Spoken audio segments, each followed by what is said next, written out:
This time, we are going to explore an interesting topic of creating interfaces in Dart.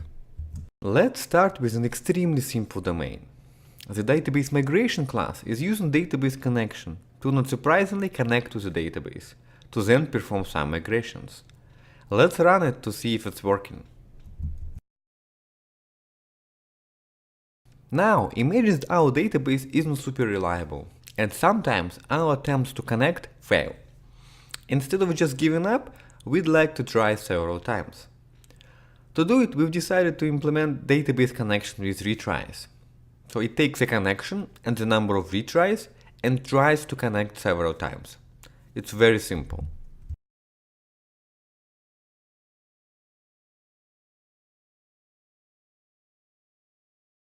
Unfortunately, the type checker doesn't know that both the connection classes implement the same protocol.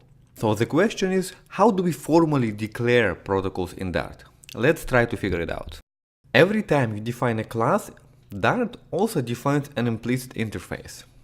This interface describes all the signatures of all the class methods. In other words, in Dart, all types are interface types. So let's declare the database connection with retries implements the same protocol as the database connection class. And now the type checker is happy. Though implementing the interfaces of concrete classes works great for testing, usually it's not ideal for production. Very often you'd like to give a protocol a name and express it in the code. That's where pure abstract classes come into play. You declare a pure abstract class and then you implement it.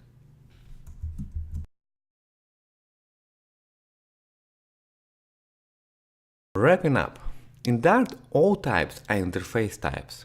Think about it, how many times in Java did you wish that somebody had used an interface instead of a concrete type? So you could provide your own implementation. In Dart, it's never an issue. You never tie yourself to a concrete class when you specify a type. And it's very hard to overestimate how important it is.